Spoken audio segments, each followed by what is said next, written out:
All right, boom. What's up, guys? Welcome in MTG Game State. I'm here at Pack Boys Nation. We're about to dive in. It's been a while. A lot of commander updates, a lot of market updates, a lot of this, a lot of that, a lot of whatever. I don't know. Whatever flavor you're into, I got it for you. Let's get it going. And already we have the screen capture not up. Where you at? There you at. So welcome in. I'm here with Pack Boys Nation. We got Yoda Master 420. We got my boy Dan Urza Oreo. Your boys. Let me get your fucking. I wanted to start off real quick with the segment. It's been a while. I want to start each segment trying to remind people of the set of the month. I was talking to the guys about this. Currently, we have Magic Foundations. Stuttering over myself, eating my words here.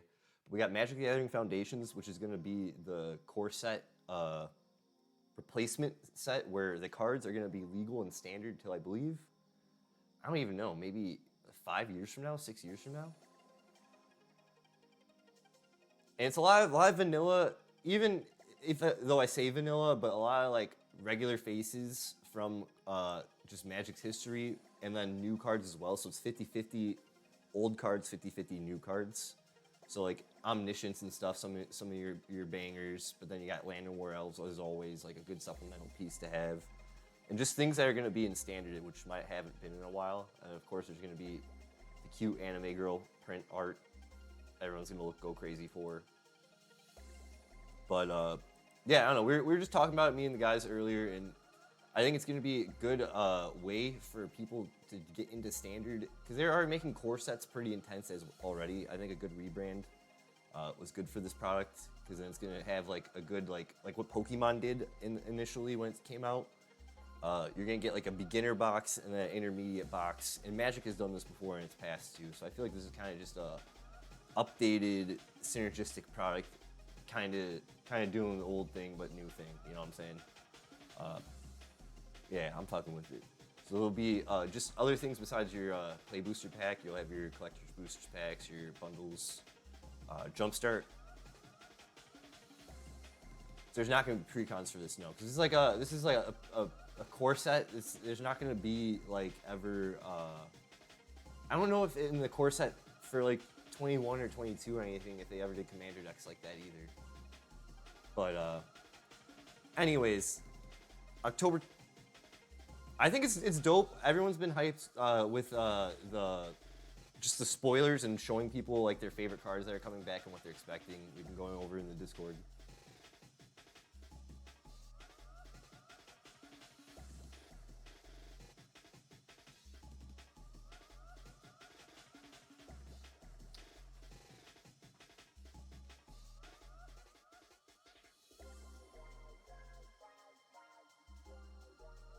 The instant collection is just a bunch of bundles. It's like a fat pack bundle kind of, it seems, because there is a bundle already, but it seems like they're giving you what's in this. Do you know?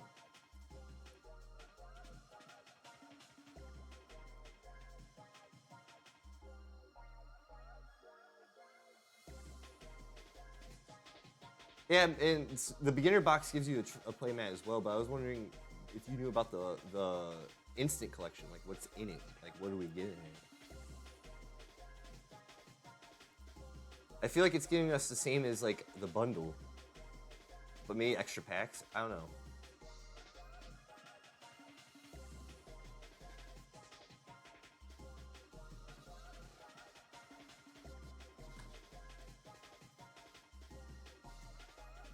Mm-hmm.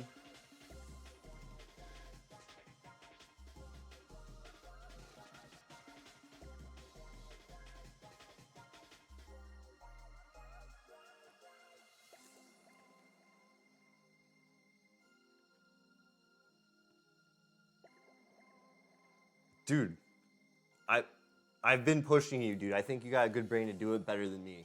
You should really do it, guys. Look for our boy Dan Urza Oreo when he makes his channel. We're gonna give him the shout. We're gonna give him the promo he deserves when it happens.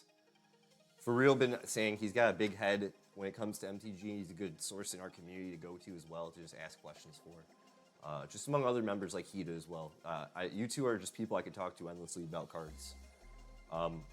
October 28th, November 1st is going to be card previews. So we're already in card preview season heavy. November 8th to 14th will be pre-release event. November 12th will be the arena release before the 15th actual release. And then there's a couple events going on until January 24th when Innistrad Remastered comes out, which will be every single Innistrad set from 2011 till I believe 2023 or 2022, whenever that happened. The greatest of all hits, even the black and white remastered remix sets that you never really cared for, I guess. So, anyways, moving on, guys. At least everyone in this Discord channel and this voice chat is Magic players. I know, Yoda, you're more of a new Commander player, so like a lot of things going on in the news world won't really care for you, I feel like, until a couple years later. No, that's what I'm saying. Like, you're gonna develop more of a brain for like what if you even care about any of this stuff, because it's all the same for you as you keep playing, you know. And I still think, even for me, it's like no matter what they announce and change, it's still all the same. It's just when we got that crazy. We're following up in this section from the banning announcements of Jeweled Lotus in Commander and Dockside Extortionist. Come on, guys, help me out here. Fucking Mana Crypt. Yeah, 2 made sense, 2 didn't make sense, and it was very divisive, causing the Commander Rules Committee and another oversight committee within that Rules Committee to like dissolve.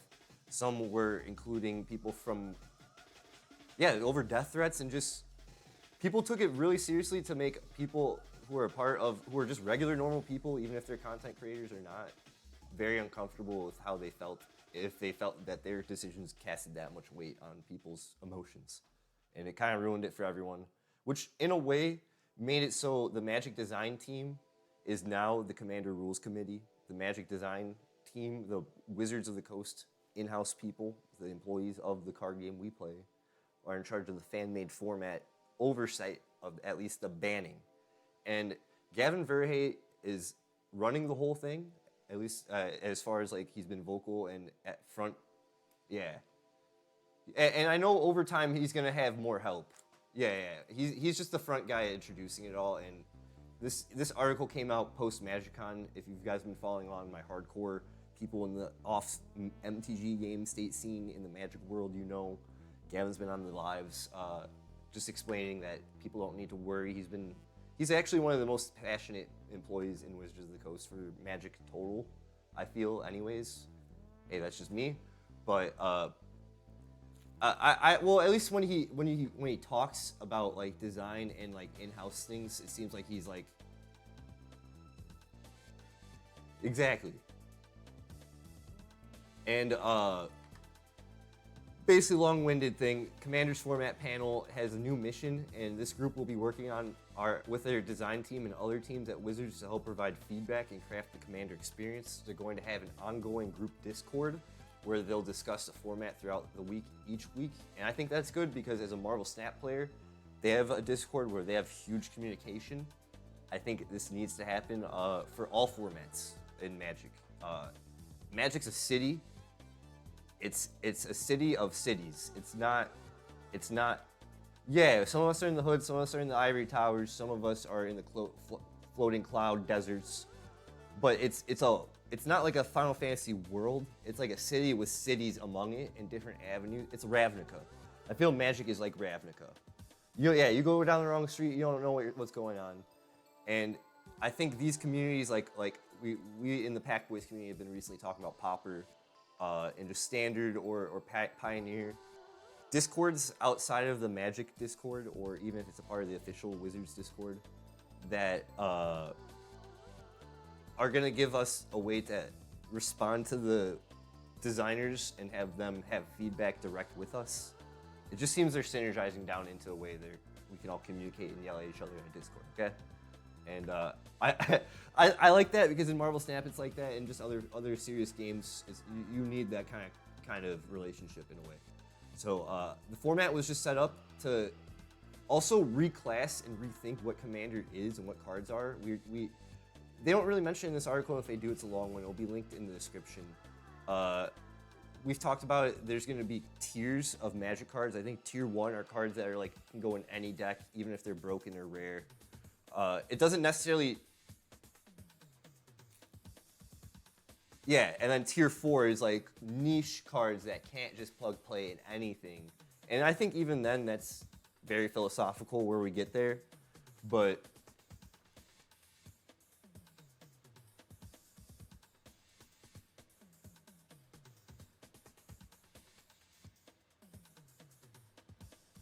they also go broken too.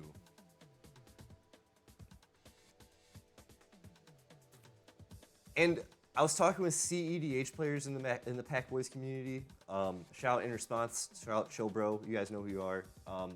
They were saying their brains when they play at casual level, it doesn't work for them because they're used to a card pool of really like 200 cards maybe, let's say. Where I'm used to a card pool of like the whole fucking ocean and then some Fog of War shit, you know? So when we were playing a game, In Response had like 3 life, Chobro had like 20 or 40, and I had the most health, and I let In Response live, but Chobro was explaining like, nah, he's gonna pull out this card, I know he'll do it, and we're like, nah. Top deck Stas's Oracle and wins. It was legendary. Fucking, we talked it all out though, when like just the avenues, and again, the avenues and levels of Magic and also Commander to give card specific like slots of, is it vanilla to extremely niche, I think is good, but then it's like, where do we go? So this whole panel will kind of be there to give us a handhold, I feel. So we got Attack on Cardboard, Bandit, Benjamin Wheeler, Charlotte Sable, Daquan Watson, Deco, Greg Sablin, Itetu Tau, Josh Lee Kwai, back in it, Kristen Gregory, Lua Stardust, Olivia Gobert Hicks in it, Rachel Weeks, Rebel Lily. We love Rebel Lily, they're a YouTuber. Big shout out, look into their content. If you love the big anime girls, they're doing the damn thing and they're really good at it.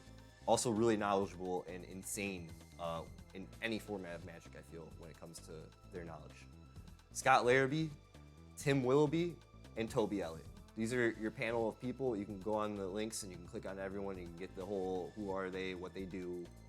And I think things are gonna be the same but different. I'm not too worried about it. This feels more for marketing and more appealing to the wider range of people who are serious players who kind of want to distance themselves from casual play in a way, and this panel is gonna help that without making a separate CEDH group. You know what I'm saying? Money in the bank, and that's money in the bank.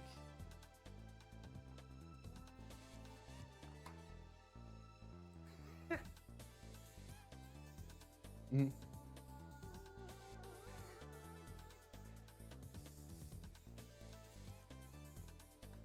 Yeah. Keep it its thing.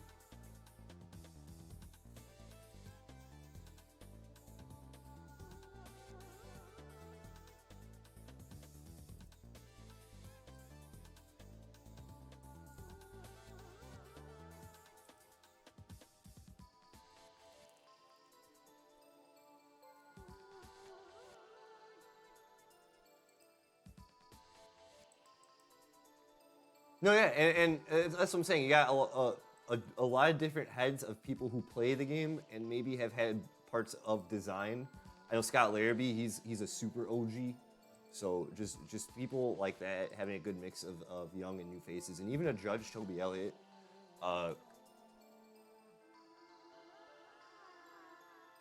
Yeah, I don't know. I know JLK and Olivia were on the Commander, not Rules Committee, but the supplementary like commentary group. CAG, I just forget what it stands for. They advisory group. They're coming back onto this just means it's good that we have a serious group of people again. It's the same group, just better faces and a little bit. I feel like a reformed, keeping things that were separate into a more straightforward top down, up down, wherever we're going thing with this group. Okay. And with that being said, this is for all of our players, not just Commander players, guys. We got the 2025 lineup. The Tolarian Community College today, as of November 1st, dropped a video. We probably have that linked in the description as well since I'm talking about it. But of his thoughts on the future of Magic. And basically, half of Magic is going to be universes beyond standard legal permanently in all formats. And then Magic, what he deemed Magic sets that are in-universe Magic sets, but kind of just the guys go on an adventure and wear skins. Like we had cowboys, we had detectives, just stuff like that. And yes, we're still listening to the beautiful Sawteeth.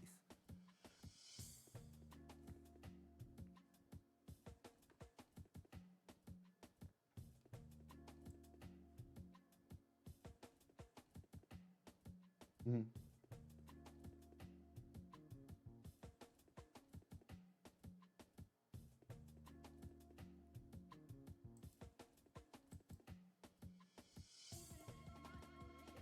Mm-hmm. Let me build a deck, and then next thing you know, they're playing Magic. And the Final Fantasy one is a pretty big one too. That's coming up. When you take a look at it, it's Final Fantasy. It's been around for ages. Like, everybody knows it. That's far. So we'll get into that. And I have to say, guys, in the middle of the video, in the middle of the live, any commentary we've had from the Discord might not have made it. I just saw on my monitoring. You guys are on here. When we switch scenes, it just wasn't set up, which I think is hilarious. We're doing it live. We're in the edit. I'll have comments in the video making fun of myself for sure. I'm watching your stream and I could hear myself. You heard yourself? Everything was good? Yeah, I heard. Yeah. Okay. That's how I figured out that you guys were in the chat, was because I heard Dan. Well, then I'm that good. So You're just him. I'm just him. So that being said, we've already talked about the January set. After Magic Foundation's January winter set is going to be Innistrad Remastered, just kind of and that's money in the bank, baby. Because like Innistrad's a pretty cool set as a whole. Say that. Like Innistrad's a really dope set, especially with the fact that they're reprinting Edgar Markov. Like, definitely going to be seeing a lot of more like Edgar Markov decks in Commander. Mm-hmm. Yeah, not gonna lie, I might be the one person to do that too. Just saying. Oh yeah, my friends all want to make vampire decks. I think it'll be cheaper now. 100%. It'll be a little bit easier, and like you'll see so many like new strategies come out. I guess not really new strategies, but like kind of resurgent commanders possibly coming back up that are popular. I'm gonna draft the shit out of this set. I'm gonna just say. Oh yeah, I'm gonna buy. I'll buy a lot of packs of this too. Well, I don't even care about cracking. I just want to draft, because when I did the Innistrad, the last Innistrad sets last year or 2 years ago, it was like one of my most favorite draft formats. You kind of bash the sets together, even if it was a little clunky, and you just go head to head. I love that shit. Mm-hmm. So moving on though, we got the Aether Drift set, which is going to be motorcycles. Looks like Kaladesh theme as well. Which will I was be about to sit there and say, set. yeah, I feel like this is going to be like kind of Kaladesh 2.0, but like not really Kaladesh 2.0, but like it's going to go across multiple planes, but I think it's going to have, yeah, exactly, same strategy. We just use the Aether to power our vehicles. Probably a big vehicle set. Maybe 100% good vehicle set. Maybe even mount set, because they have that mount ability where creatures are basically vehicles now. I think we're gonna see some weird stuff. Wacky races maybe. And then Tarkir Dragonstorm. I am absolutely stoked for this set. I will buy a lot of this set. Yeah, exactly. This is gonna be where people who started Magic came out for Tarkir. This is kind of gonna be a good return for them. Also, this is also. This will be tying in Magic's story really more in. We're gonna start a whole new arc around this time. These spirit dragons are going around the multiplanes going crazy. Kind of similar to what the Phyrexians were doing in the last story arc, I feel, but hey. It's gonna tie into it though. It all ties in. And it's gonna all help to explain who the Fomori are. We talked about it in MTG Game State in the very first episode. YouTube playlist, look at it. So this is our continuing spring set, April 11th. And Yoda, you don't know, Tarkir is like crazy. It's about dragons. It's about kind of like it's people in the mountains, around, like who are like themed nomads. Around like Asian culture, like history. Like you've got Mongolians, you've got Egyptian style. Like it's a really well designed set as a whole. Yeah. Absolutely fantastic. It was the first standard format that I actually started becoming a better player at and like really learned the game as a whole. So like big like sentimental thing for me for here. Plus, I like dragons a lot, and this is a dragon set. Like We're gonna have Dragon Lord, five clans. Dragon Lord Atarka is my definite favorite dragon of all time. Ooh, That card has won me many standard games. He's the green red, right? Yeah, she. Yeah, yeah, I love that one.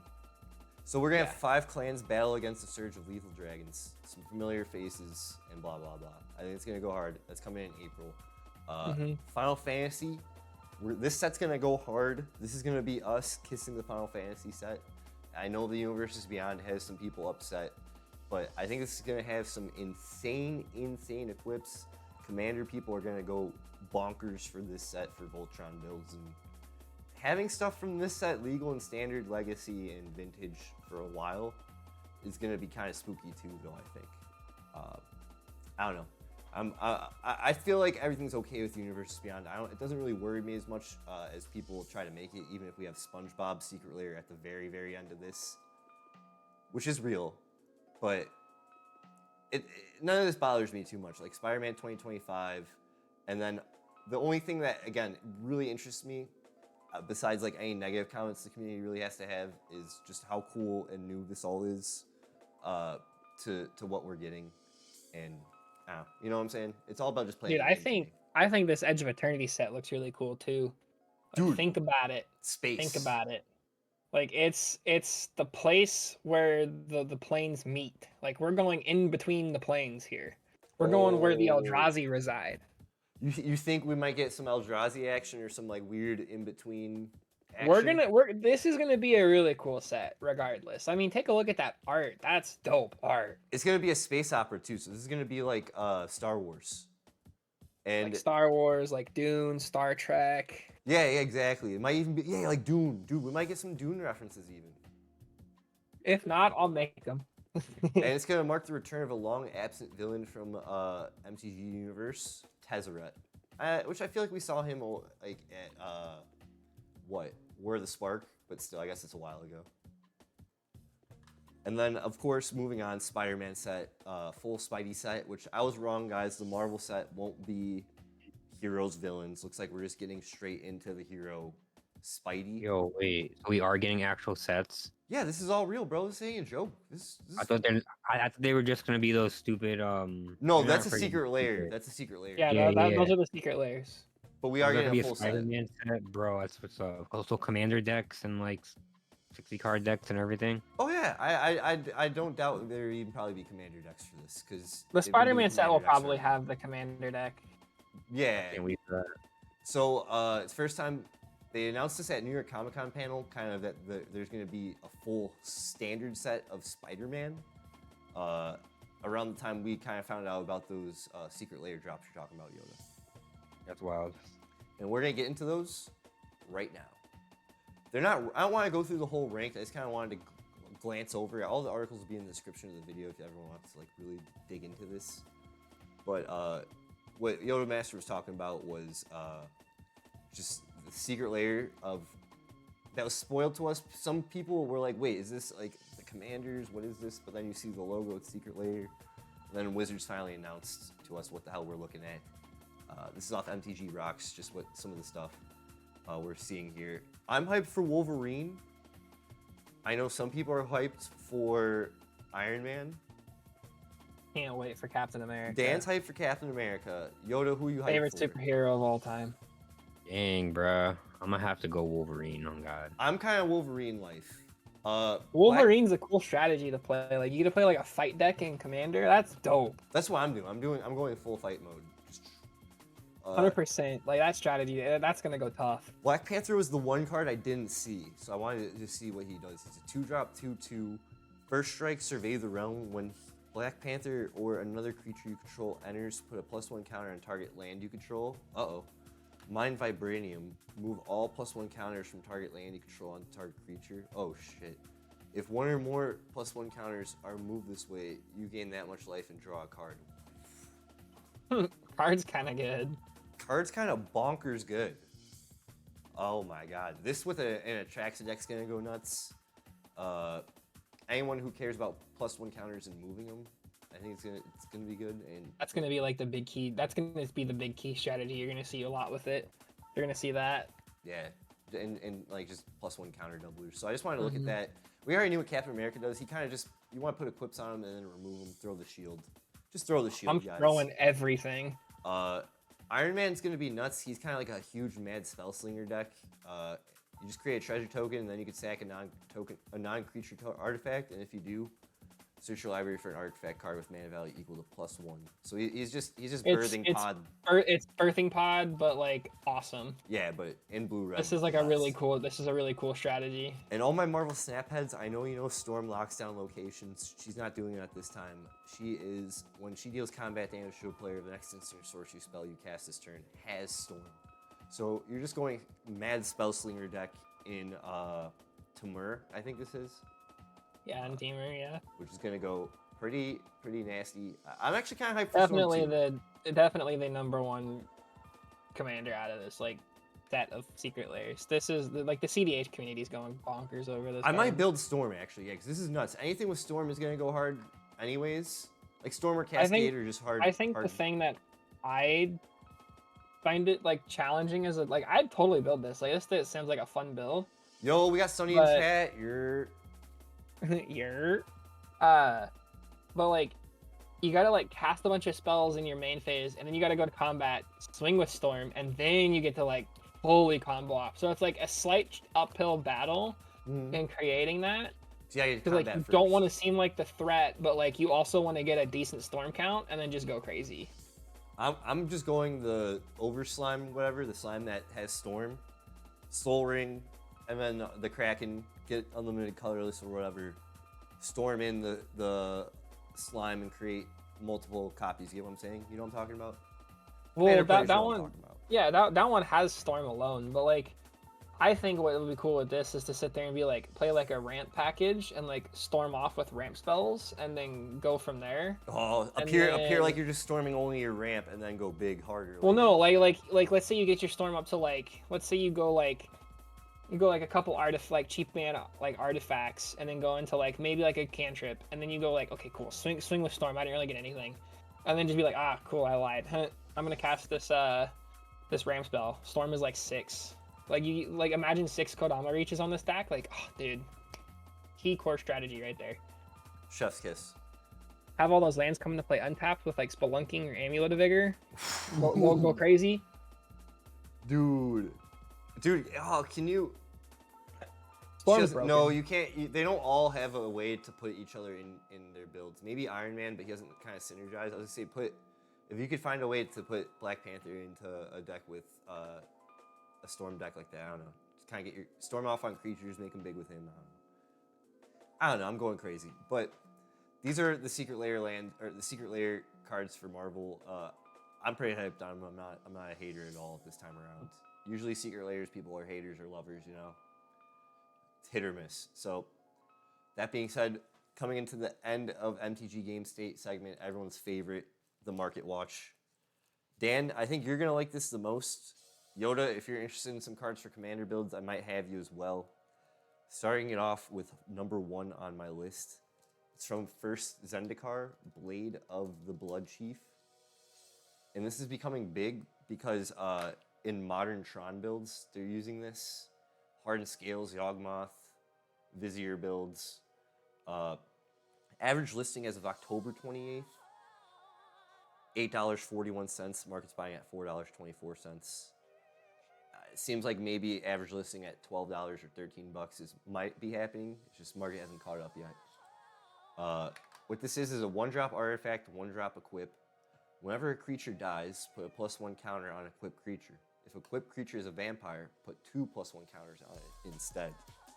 Now, Dan, I still was thinking of your Halard deck for some reason, just extra juice. I know it's bad. No. But I just was No. like, man, it would be funny if we made Halar vampires, and then you find a way to make them a vampire. No. So it's interesting that this is becoming a build in just Trons, Eldrazi Tron, Hardened Scales, just getting some extra +1 counters, I guess. You can make a big creature really quickly too with the Blade of the Blood Chief. That's why. Okay. 'Cause I wanted to get like, your insight too on that. The new like Eldrazi Tron deck I think is like playing like a more like lower mid-rangey game plan, where they allow you to have like slightly better you get to play bad cards that are good, like Blade of the Blood Chief. You can just be like, ooh, stack a bunch of Scions, cast like Blade of the Blood Chief, equip it, and then put all this stuff on there. Like you go make it like your 5/5 Rowdy Smash, or like a 10/10 or something. Oh yeah, sack your Scions for mana to do both stuff, and then get this equipped. Oh my god, that was definitely stamp appropriate, Pop Dumps. I really appreciate you for that. Coming in for number 2, and this is a card I owned, and I was always wondering what I could do with it. I never wanted to put it in a deck because it's gonna make me lose. Archfiend of the Dross is, dude, it's shooting up and just base form.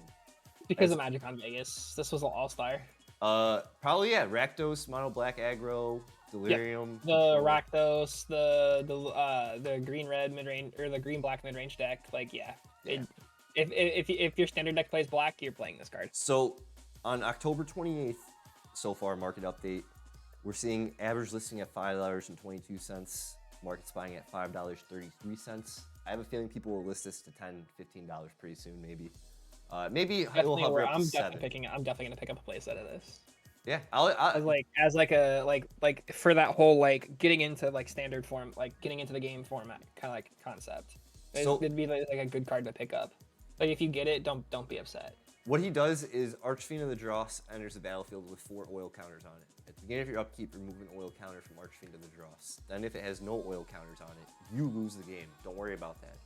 Whenever a creature an opponent controls dies, its controller loses 2 life. This is saying big F you to probably those Eldrazi Tron, Blood Chief, Blade decks, you know what I'm saying? Definitely good counter to anything that's going to go wide or anything that relies on sacking as well. Well, the Blade of the Blood Chief isn't standard. This is a standard card. We're talking Pioneer standard, yeah. But I was just even thinking in Modern too, maybe even putting this as in. But no, this card's bad for Modern. In the card pool standard, yeah, I get what you're saying. Yeah. So that's moving on. Dan, I love when you're on the show, bro. It's always good having a good knowledge head on this to bounce off of, for real. Because I usually talk out of my ass on things, but having someone who this card's great. Oh, you know this card, yeah. Love this card in Commander. So this one was all for us, boys. This is for the Tatsunari Toad Mutate deck. This is for all of us. Yoda, this is for your Valgavoth deck for damn sure. We have Hissing Miasma. And the foil is going insane on price right now. Whenever a creature attacks you, its controller loses 1 life. It's a 3-drop, 1/2 black enchantment. Card's dumb. It's actually not popular in any 60-card formats either, so I'm saying this is EDH fun. Commander All-Star. Yeah, Commander All-Star. Average listing, $1.78. Market's buying at almost $6 as of October 28th. This card will easily hit that like $6 mark within the next couple of days. If the market keeps buying at $5, it's gonna. I think it'll go to 6 and then go back down over time for sure. Yeah. It'll probably peak at best at like 10, and then hopefully slowly settle and then drop. And MTG Stocks aggregates everything from TCG Player, so we're just literally only talking off one base reference, but it's usually going to be your base reference across multiple sites anywhere though. Card Kingdom's gonna list it for like $3. If you're lucky, they'll probably already have it for $4 when we click this. You know what I'm saying? So that's what I have for card number 3. And then closing out the segment for our honorable mention is Burst Lightning, but not just any Burst Lightning. It's gonna be the Magic Player Rewards. 1, they don't make these anymore. 2, it's hitting another checkmark, which we've talked about historically on this show. If a card's premium, it's going to command a premium price no matter how many times they reprint it. Or if it's like from a Magic Player Rewards thing, or if it's textless.